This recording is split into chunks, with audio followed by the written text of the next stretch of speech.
제가 문제가 있는 사람이어서 그런 건지 남자복이 없는 건지 헷갈릴 때가 자주 있는데요. 한번 제 결혼 생활이 어땠는지 들어주시고 조언과 충고를 해주셨으면 좋겠습니다. 그럼 반전과 재미가 있는 제 사연을 써보도록 하겠습니다. 저는 30의 나이에 첫 번째 결혼을 했습니다. 그이가 워낙 폭력적인 성향이 강하고 술에 미쳐 사는 사람이라 이혼을 결정했답니다. 제가 잘못한 건 아니고 그이의 버릇이 고쳐지지 않을 것 같아 그냥 혼자 사는 게 낫겠구나 싶어서 도망치듯 나와서 소송으로 이혼을 했습니다. 그래서 한 5년 동안은 싱글로 지냈어요. 남자들은 다 연애할 때만 최선을 다하고 결혼하면 전남편 같은 미친 짓을 할 것만 같아 마음의 벽을 세워두었죠.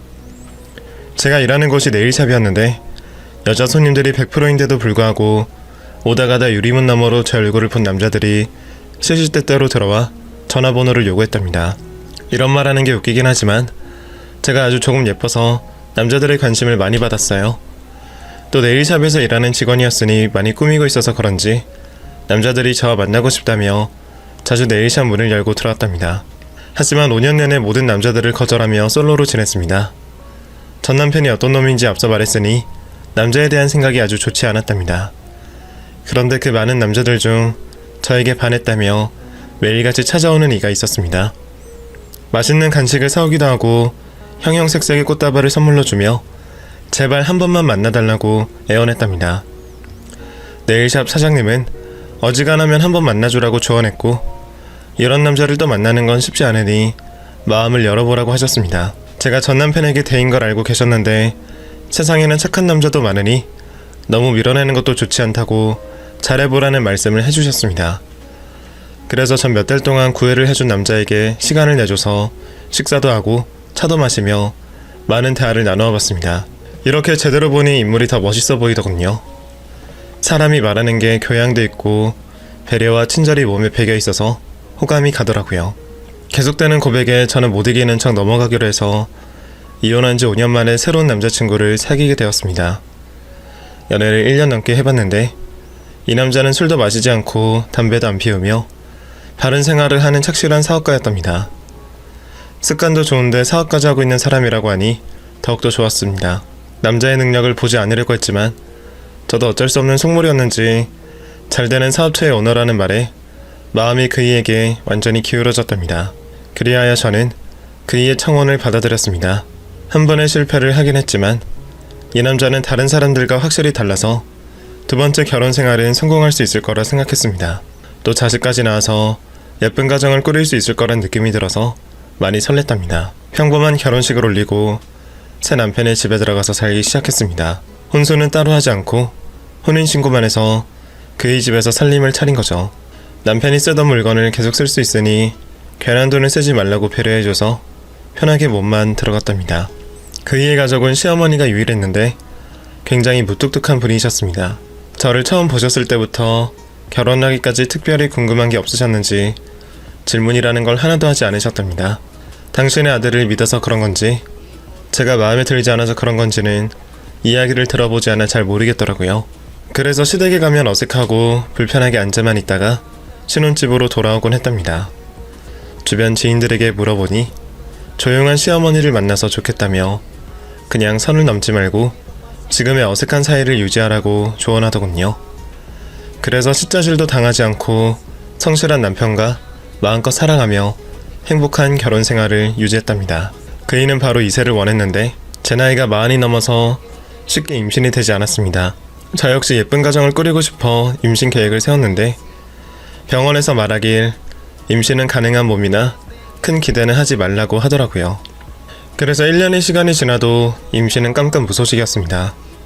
제가 속이 상하는 데다 아이를 기다리는 남편에게 미안해서 고개를 제대로 못 들었는데 남편은 자식을 가지고 싶은 생각이 없어졌다며 그냥 저희들이 행복하게 즐기면서 살자고 하더군요. 이렇게 배려있고 말을 해도 아주 예쁘게 해주는 남자였으니 재혼은 정말 잘했다는 생각이 절로 들었답니다. 그런데 얼마 뒤 정상적으로 잘 돌아가던 남편의 사업에 적신호가 켜졌습니다. 코로나가 시작되면서 어쩔 수 없이 사업이 기울게 된 거죠. 그이는 코로나가 오래 갈 거라는 뉴스를 보며 많이 힘들어했답니다. 저를 만나고 한 번도 입에 술을 댄 적이 없었는데 처음으로 집에서 나발을 불며 소주를 들이키고 있더라고요. 아이 젠장, 망할 코로나 때문에 나 같은 사업자들은 죄다 문을 닫게 생겼네. 에이씨, 왜 나라에서 사람들을 집안에만 있으라고 떠드는 건지 원. 여보, 술을 얼마나 마신 거야? 당신 알코올 분해 능력이 없어서 한 잔도 못 마신다고 했었잖아. 이게 다 몇 병이야?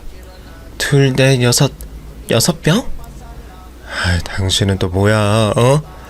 내가 속이 상해서 술 좀 먹겠다는데 술병이나 새고 있어?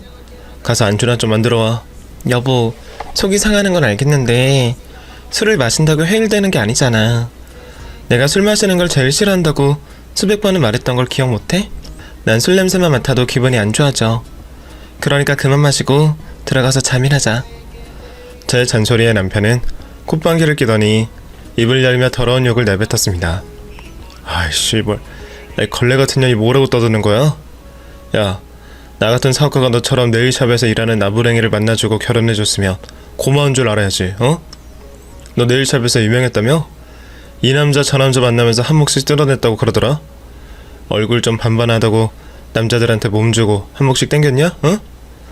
그의 말 같지도 않은 소리를 하는 걸 보니 진짜 많이 취한 것 같았습니다. 진심으로 하는 말이 아닐 거라 생각해서 크게 상처받지 않았습니다. 되게 술이 취해 아무 말이나 떠드는 사람은 말실수를 쉽게 했으니까요. 그래서 저는 침착하게 술주정을 받아주었습니다.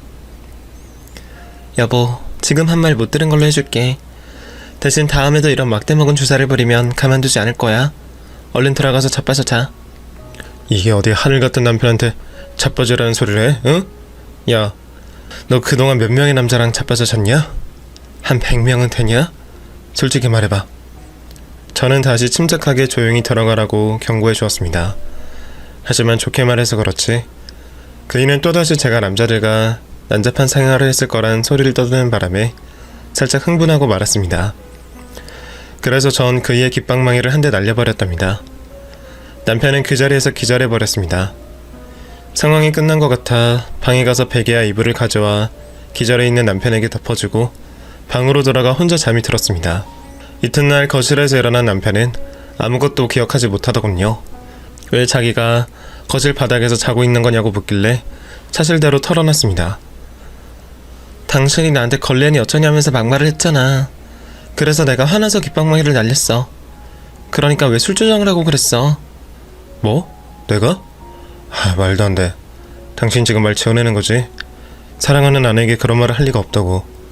난 한 번도 당신을 더럽다고 생각한 적이 없어. 알았어, 누가 뭐래? 술 취한 건 당신이 아니라 다른 놈이니까 봐주기로 했어. 그런데 여보, 내가 참을성이 약하니까 다음부터는 술을 입에 대지 마. 알았어. 자기가 어제 내 깃방망이를 날렸다고 그랬지? 그래서 턱이 제대로 벌어지지 않나봐. 옥신옥신 쑤시기까지 하네. 당신 무슨 무술 같은 거 한 거야? 어렸을 때부터 합기도랑 킥복싱을 근 10년을 했어. 그래서 내 한 몸은 스스로 지킬 줄 알아. 제가 어떻게 남편을 한 방에 기절시켰는지 이해가 되시죠?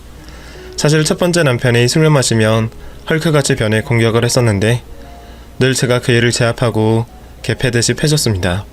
술주정을 몇 번 봐줬는데 해도 안 될 것 같아 이혼을 결심하고 술 취한 그이와 크게 싸움을 하고 말았죠.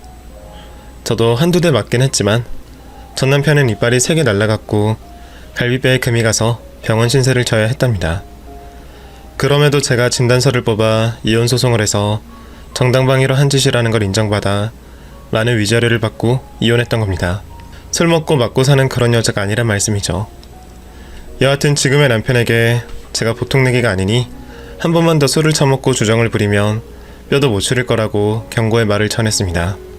남편은 알겠다며 저에게 막말한 것을 사과하며 다시는 술을 마시지 않겠다고 약속했답니다. 하지만 사업이 코로나 때문에 계속 하락하니 술을 바로 찾더군요. 제가 네일샵에서 퇴근하고 돌아왔더니 만취한 얼굴로 저에게 막말을 쏟아냈답니다. 뭐야 이년아? 너 왜 이렇게 늦게 와? 지금 나한테 년이라고 했어? 내가 잘못 들은 거 아니지? 그래 걸레년아 너 바람 피우고 왔지? 나처럼 너한테 들이대는 놈들이 한둘이 아닌 거 다 알고 있었어. 말해봐. 어떤 놈이랑 뭐라고 했는지. 힘들게 일하고 들어온 사람한테 괜한 시비 걸지 마. 그리고 내가 분명히 경고했는데 또 술을 마신 거야? 내가 봐줘야 해? 아니면 혼을 내줘야 될까? 그러자 남편은 자리에서 일어나 비틀거리며 걸어오더군요. 표정은 그동안 제가 봤던 착하고 순진한 얼굴이 아니었고 분노가 가득한 못생긴 표정이었습니다. 그이는 저를 공격하려고 손을 높이 들어올리며 쌍욕을 하더군요. 아이 더러운 년이 어디 남편을 가르쳐들어. 이 남자의 환장하니라. 어떤 남자랑 어디서 뭐하겠는지 바른대로 말해. 그러면서 제 따귀를 향해 손바닥을 휘둘렀는데 가볍게 피하고 주먹으로 남편의 배를 한 대 툭 쳐줬습니다. 이윽고 앓는 소리를 하며 바닥에 주저앉아버린 남편의 얼굴에 뺨을 세게 날려버렸답니다. 그이는 침을 질질 흘리며 잠에 들었습니다. 아니 기절을 한 것 같았어요. 그래서 그날도 이불을 대충 덮어주고 저는 방 안에서 편하게 잠을 잤네요. 그리고 이튿날 남편은 또 기억이 나지 않는다며 무슨 일이 있었는지 사실대로 알려주었습니다. 뭐? 내가 어제도 당신한테 걸레라는 말을 했다고? 바람 피우고 왔다면서 손찌검을 하려고 했단 말이야? 아 그럴 리가. 난 아무것도 기억이 안 나. 또 기억 안 난다고 핑계를 대네? 여보 내가 지난번에 경고했지. 술 취해서 손찌검 하려는 새끼들은 죽어도 싸다고. 당신 인생 쪽내고 싶어? 내가 그렇게 해줄까? 여보 미안해. 내가 안 먹던 술을 마셔서 그랬나봐. 그런데 난 진짜 아무런 기억이 없어.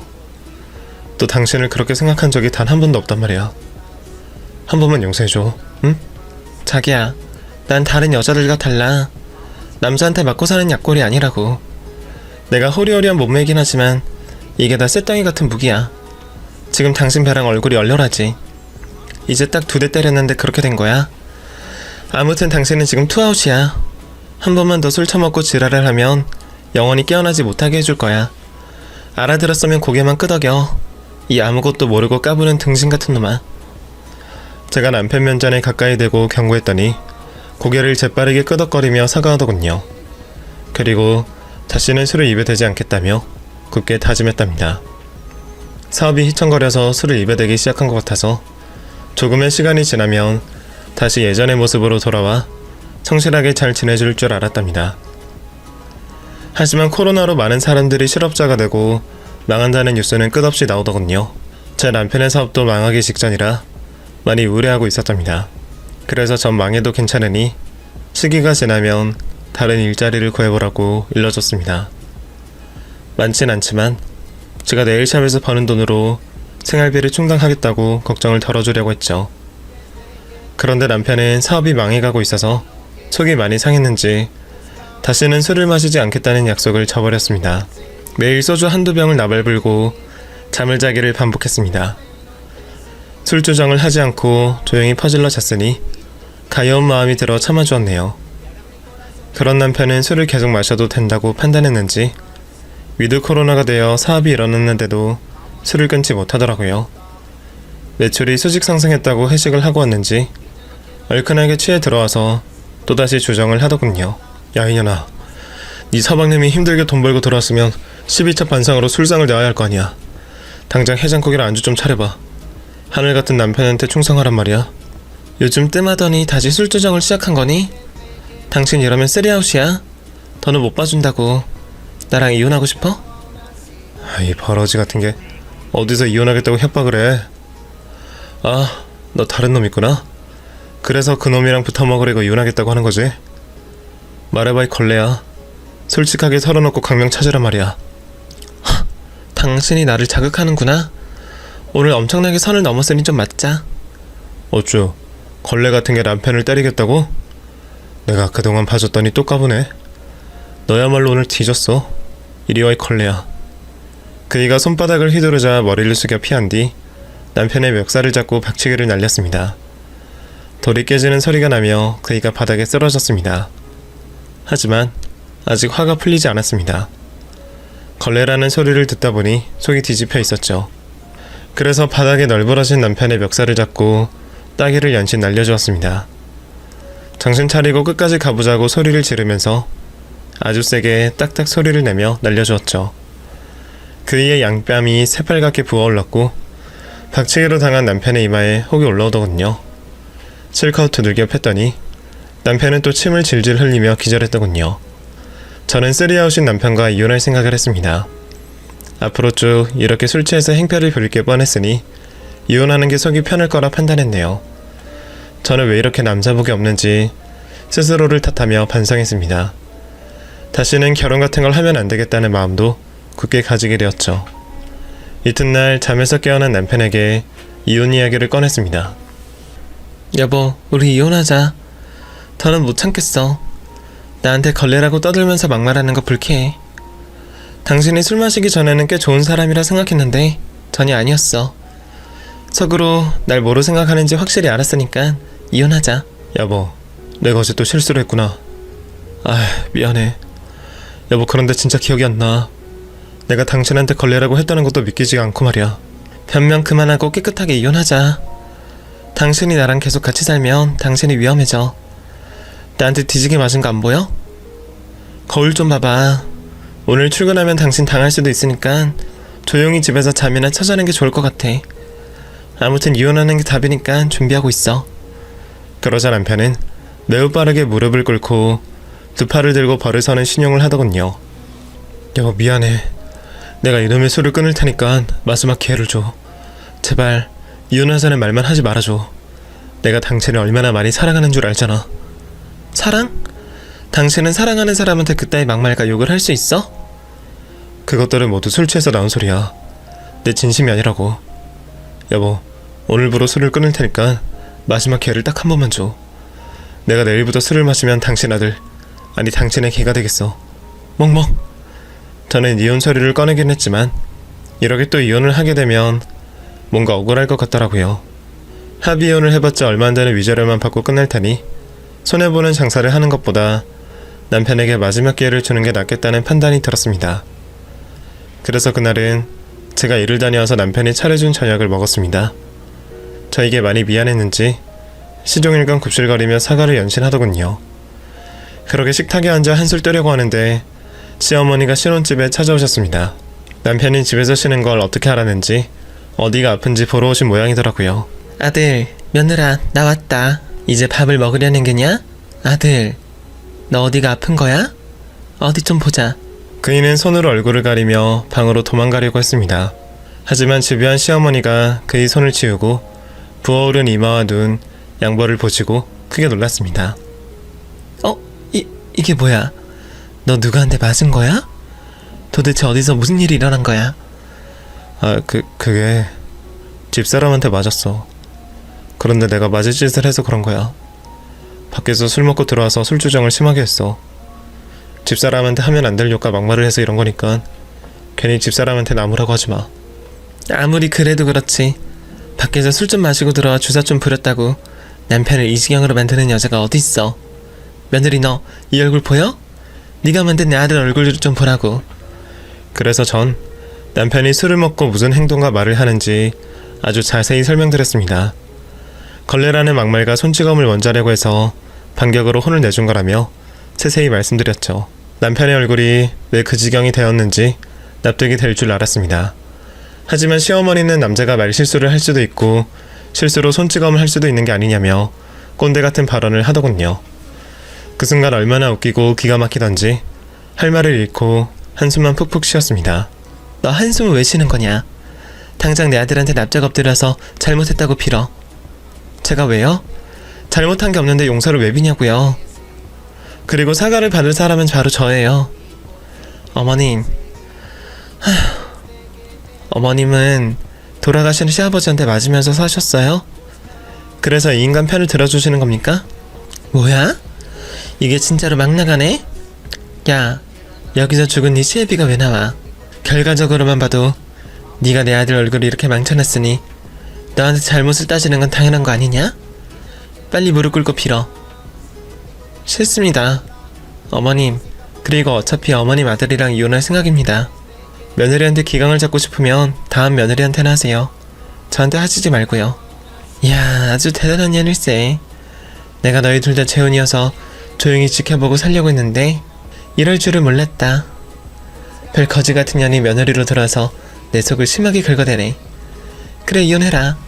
이해심 하나 없는 년을 계속 내 며느리로 두고 싶지 않다고. 시어머니가 하도 뭐라 해서 식탁에서 일어나 대충 짐을 꾸려서 나가려고 했습니다. 그런데 남편이 신발장 앞을 막으며 울면서 애원했습니다. 제발 자기를 용서하고 엄마 말을 무시하라고 말이죠. 다시는 술 먹고 주정 부리는 일이 없을 테니 떠나지만 말아달라고 빌고 빌었습니다. 무릎까지 꿇어가며 엉엉 울어대니까 시어머니가 당신의 가슴을 주먹으로 치면서 한탄하더군요. 아유 못 살아. 알을 하나 있는 놈이 어쩌다 저런 년한테 빠진 거야. 속상해 죽겠네 진짜. 아휴 저놈을 어찌하면 좋을꼬. 엄마도 그만해. 내 집사람은 잘못한 거 하나 없으니까 뭐라 하지마. 엄마 그만 나가. 난 집사람한테 계속 빌어서 용서를 받을 거라고. 그러자 시어머니는 가슴을 쿵쿵 쳐대며 신혼집에서 나가셨습니다. 저는 그 일을 내려다보며 어떤 결정을 내릴까 고민하다가 진짜 마지막으로 속는셈 치고 봐주기로 했습니다. 저희 어리석은 결정이 어떤 결과를 초래할지는 이제부터 밝혀질 것입니다. 그러니 끝까지 들어주세요. 얼마간 남편은 술을 끊고 성실하게 지냈습니다. 버릇이 고쳐지는 것 같아 안심하고 지냈죠. 2달가량 금주하고 다시 예전의 모습으로 돌아온 남편은 아주 완벽해 보였네요. 그 일을 용서해서 다행이라는 생각이 들 정도로 저를 애지중지 귀하게 대해주었답니다. 그런데 얼마 뒤 네일샵에서 일하다 화장실이 급해서 네일샵 건물 화장실을 들어가려고 했더니 공사 중이라며 다른 곳을 이용하라고 하더군요.